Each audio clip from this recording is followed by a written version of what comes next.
Good afternoon po sa lahat. December po ngayon, hapon, and ayan po, gloomy po ang panahon. Naglakad-lakad po ako this lunchtime, mga ka-surprise, and kung naaalala nyo po yung mga silosia natin na inihang para ma-dry siya 2 weeks ago. So ito na po siya. Yan na po yun, mga ka-surprise. So ayun, in the mood po ako makipagtsikahan tungkol sa silosia natin, aray ko. So, aray ko.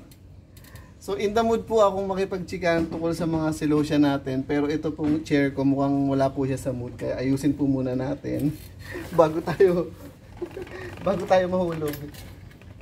Ayun. So mga ka-surprise, kamusta naman po? Natutuwa po ako dahil finally nailagay ko na po sa vase itong silosia natin na dry. Ito po 'yon. Na-i-vase na po natin siya, and nagba-vlog po ngayon tayo ng high definition. So kitang-kita nyo po 'yan. Wala pong halong bola 'yan.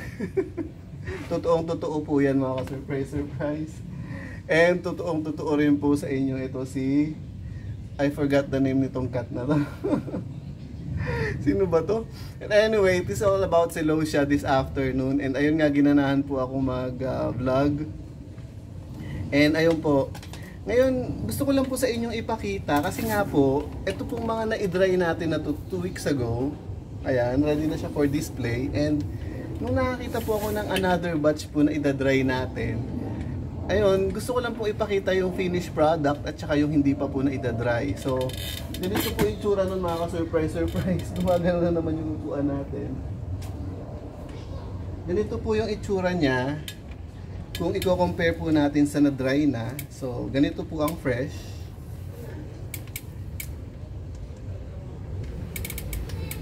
Ayan, I hope this is close enough.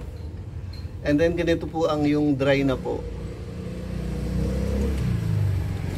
So ayun, mga ka-surprise, nakita po natin na medyo nag-fade po, pumusyaw in Tagalog. Nag-fade po itong, what do you call this? Silosia po natin. And ayun po, meron nga po palang mga iba-ibang variety ng silosia plant dito sa Philippines and of course abroad, ganon.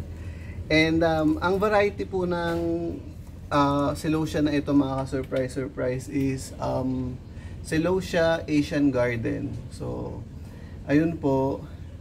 And then may Tagalog din pong tawag dito sa silosia. Kaso nga lang, di ko na lang po sasabihin kasi medyo parang nakakornihan po ako. Pero anyway, sabihin ko na para hindi na kayo mag-google pa. Ang tawag po yata dito sa Tagalog is palong manok. Palong ng manok, parang gano'n. Kasi di ba alam niyo po yung palong ng manok? So gano'n. Gano'n po yung tawag sa kanya. Kahit corny po, sinabi ko na sa inyo. But anyway, so yung po, natutuwa lang po ako na i-document po natin from drying. Nakakita po tayo ng sa bagay, nung hinang po natin yung first batch, nakita nyo naman po siya ng fresh, gano'n. Pero iba pa rin po yung makikita po natin siya ng live ng fresh and dried, diba? So makikita nyo po, ayan, yung purple color niya po nandyan pa rin. And I guess ang silosia po is I think once a year lang po talaga siya namumulaklak. So I guess this will last a year. So after a year, pwede na po ulit tayong mag-dry ng flower, and then the whole year meron po tayong sabi nga nila is ensemble ensemble sa bahay natin, ganyan.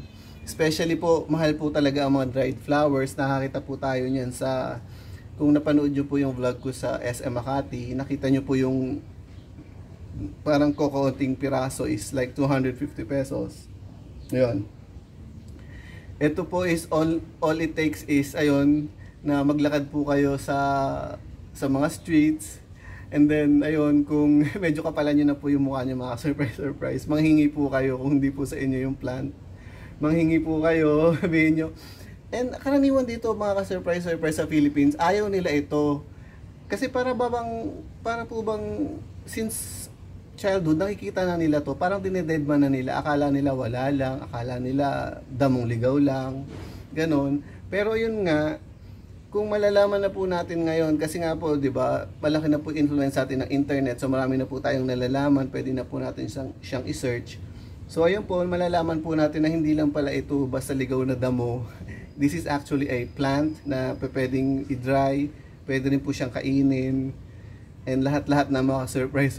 So, ayun, pag naglakad-lakad kayo somewhere, ganyan, nakakita kayo, ganun, pwede naman kayo manghingi kasi karaniwan hindi naman talaga nila ito inaalagaan. Yung para bang tumutubo na lang siya kung saan-saan, ganun. Kasi yun nga po yung tawag po dun is abundant. Na kahit hindi mo siya alagaan, nandyan lang siya. It is very abundant dito sa Philippines. And ayun, hindi din po siya high maintenance. Kaya ayan po. So yun, nakakatuwa no, mga ka-surprise. Last look na po dito sa ating celosia na ayan, nakakatuwa po. Iyahang na po natin ito. And then ayan, grabe ang ganda no, parang bouquet. Para po siyang ano, yung epitome of flowers na nagdikit-dikit na naging ganyan. So ang ganda niya po talaga, mga surprise. So ayun lang po, mga surprise. Bago pa po tayo mahulog dito sa upuan na ito, ipuputulin ko na po yung video. Nag-update lang po ako about sa mga celosia plants. Yun lang po. Ano ang pangalan mo? Frankie. Ayun, ang name po nitong cat na to is si Frankie. Ay, kagigising lang, wag po natin wag po natin buhatin kasi kagigising lang. Ayan po, ilapit ko na lang siya. Ayan, kagigising lang, natulog ulit. So yun lang po, mga surprise. Puputulin ko na po yung video.